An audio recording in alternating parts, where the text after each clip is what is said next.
What's going on, guys? Welcome back to Country Bunkers Trains. Once again, a big welcome to all of our new subscribers to the channel. Thank you guys for coming along. We got a bit of a controversial video today. Something not a lot of people like to talk about. However, I do feel it's a topic that does need to be brought up, especially for newcomers to the hobby, as well as for some seasoned vets to be reminded of the same issues as well. The reality is, we simply do not live in a perfect world, unfortunately. Just like with everything else in life, you gotta take the good with the bad. A lot of people don't like to focus on the bad, which is understandable. But again, I feel like it needs to be discussed. It's not a bad thing. It's just like with everything else in life.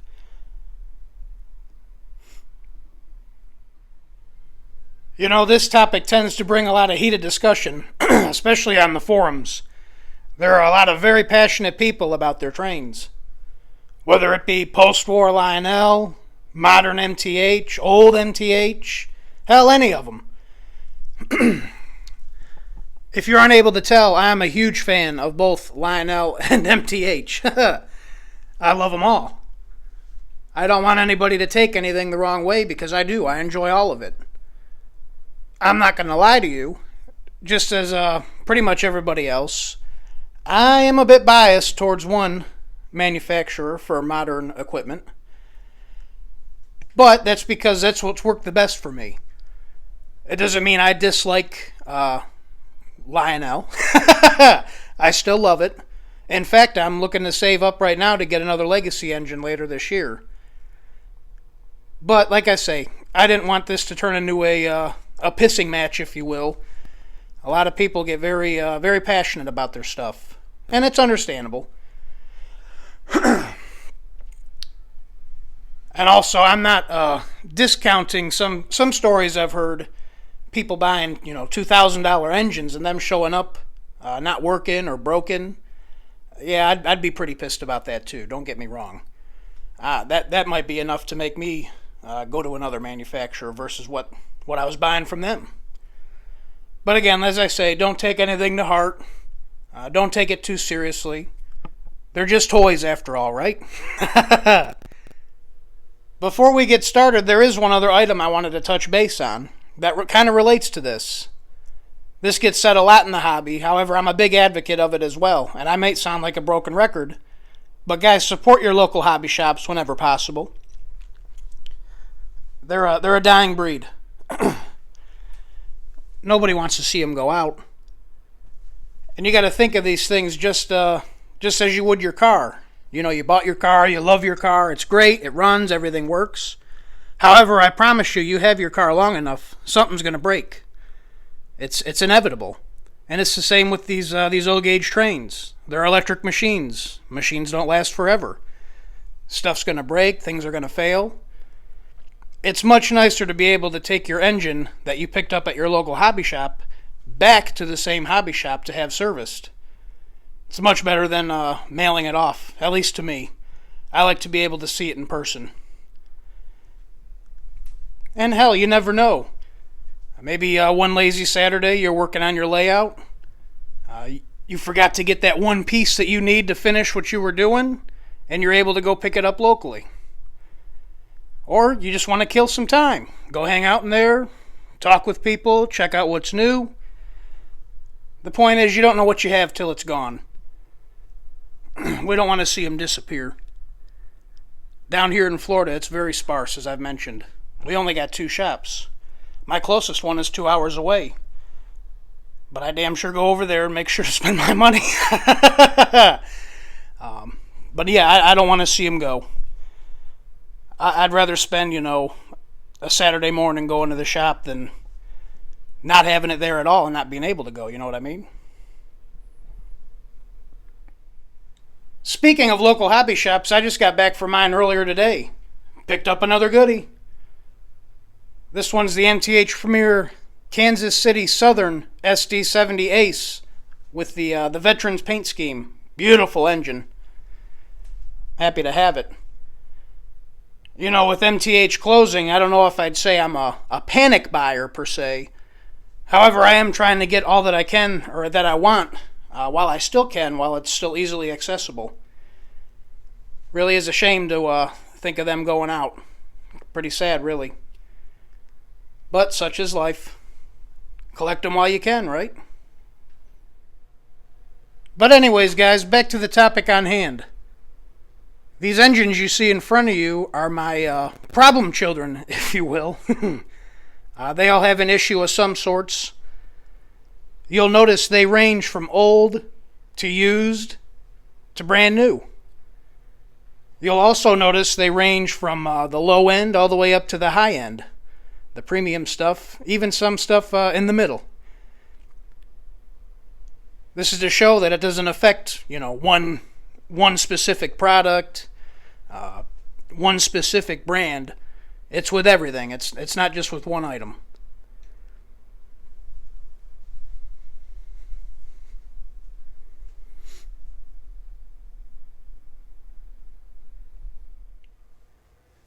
Our first engine up on the block is this Lionel Legacy Chicago and Northwestern SD70 Ace.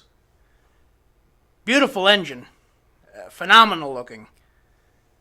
I picked this engine up right as I started building this layout. This one kind of got me back in the door of O-gauge trains.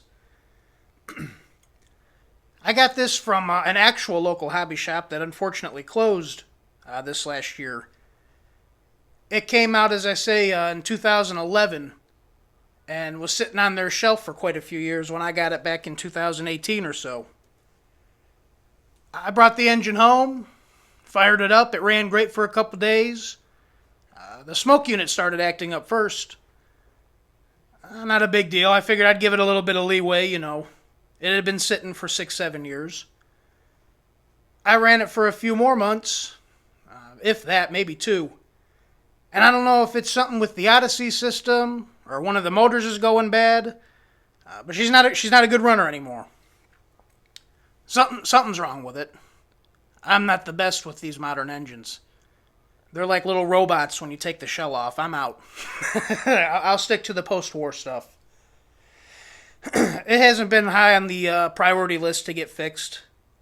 There's a bunch of other stuff that I've been chasing down and wanting to get, so this one keeps getting knocked back. It does still run. It'll only run at about 15 miles an hour on the MTH remote. Anything other than that, under that, it doesn't want to move. It'll get stuck on a corner, and it'll just sit there. Crappy, but what can you do? As I say, she's a little bit older, so I try to give her a little bit of leeway, but it's just one of them things.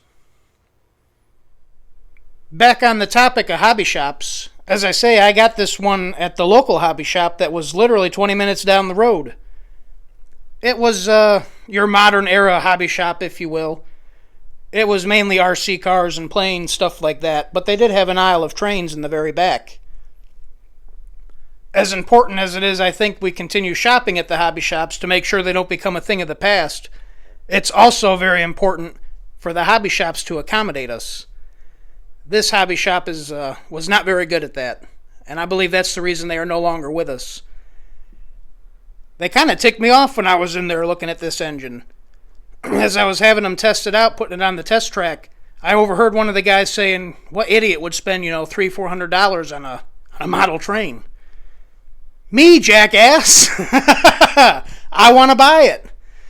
That's not the right attitude to have. Maybe that's just me, but if I'm going to be spending that kind of money somewhere, I want you to be accommodating.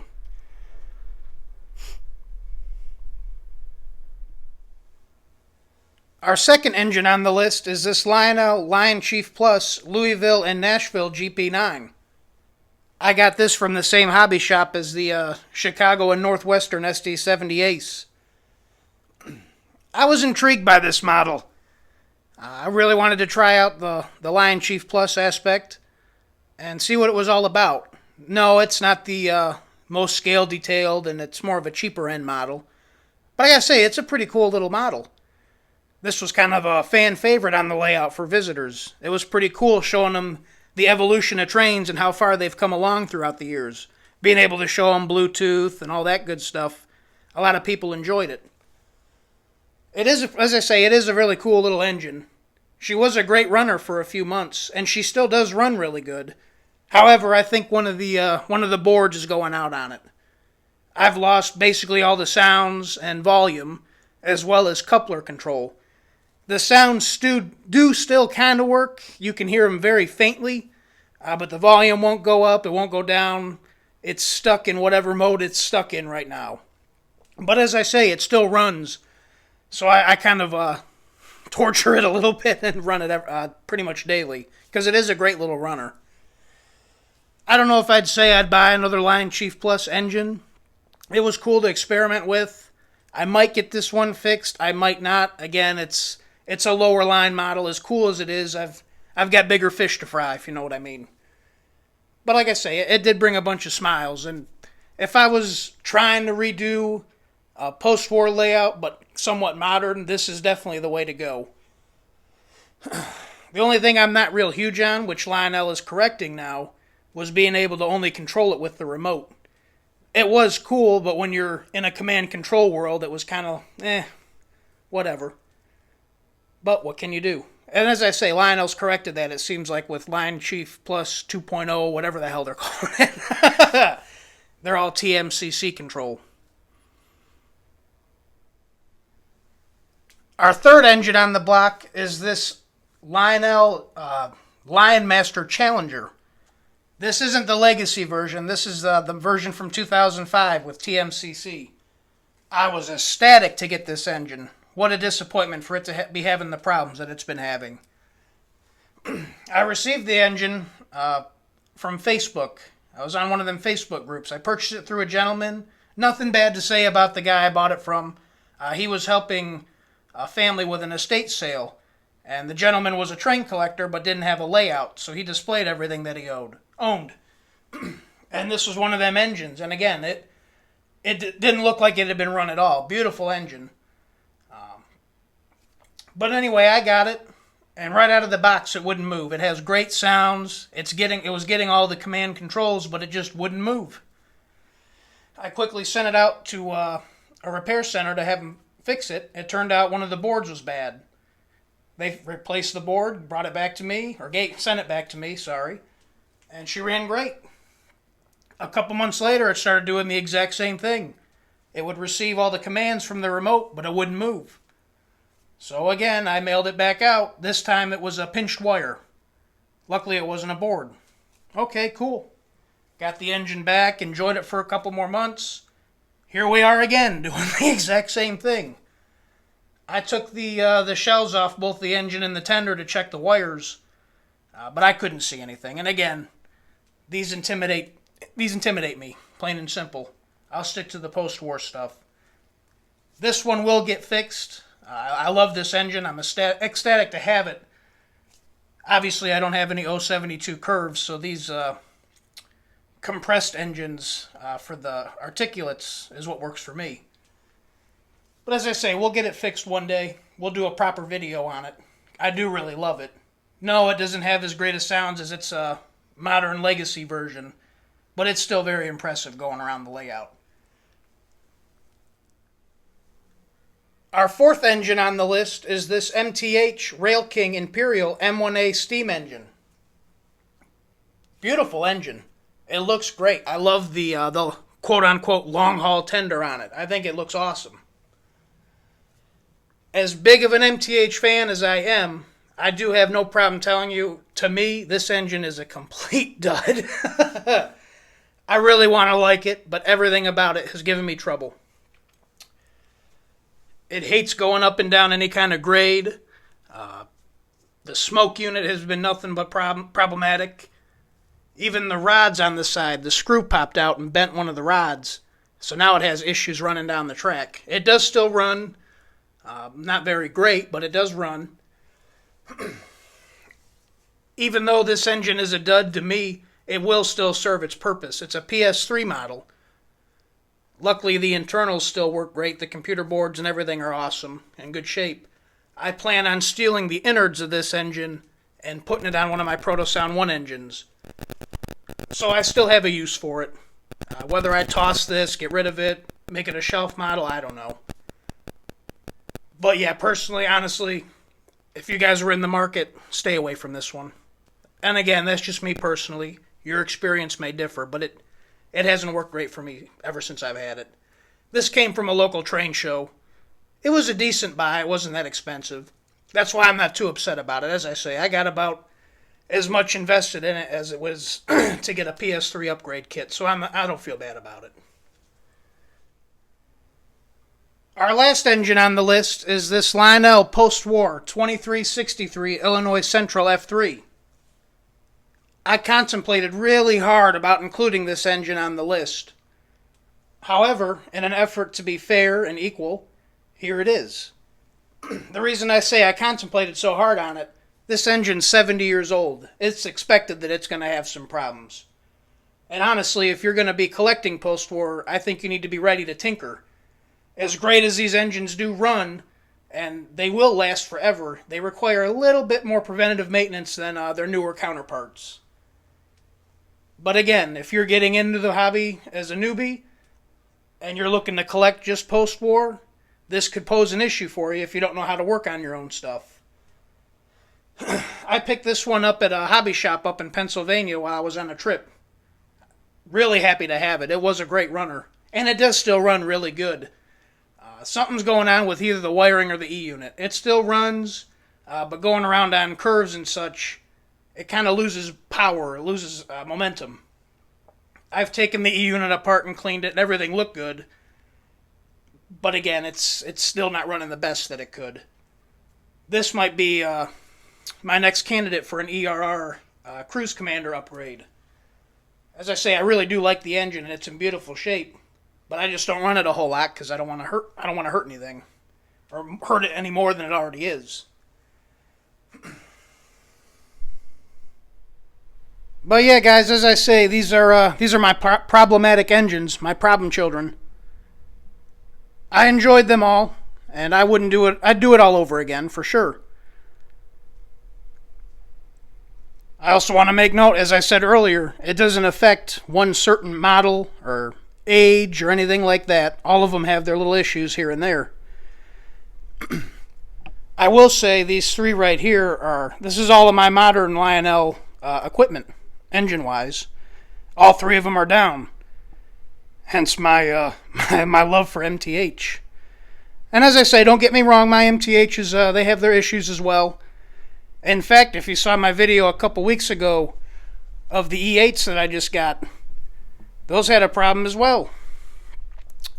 The little body mount that the contact springs for the marker lights, the body mount had cracked, and the springs weren't making contact on the pad to get power. So the marker lights weren't working. I took the shell apart, glued the mount back together, and it's all working great now. But you would have noticed in them videos the marker lights weren't on. That was the reason why. So as I say, it's not just one model, manufacturer, year. They all have their little quirks.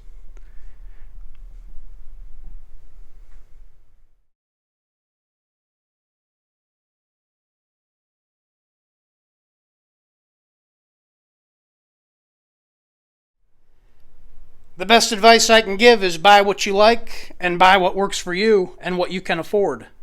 That's what's going to make you the most happy in the long haul. Again, no one way is the right way, wrong way. Just do what makes you happy. Don't worry about the next guy. Don't try to keep up with the Jones. If you do, man, it'll run you broke quicker than you know in this hobby. What's worked for you guys? Let me know in the comments. As I say, I know some people despise Lionel. Some people despise MTH.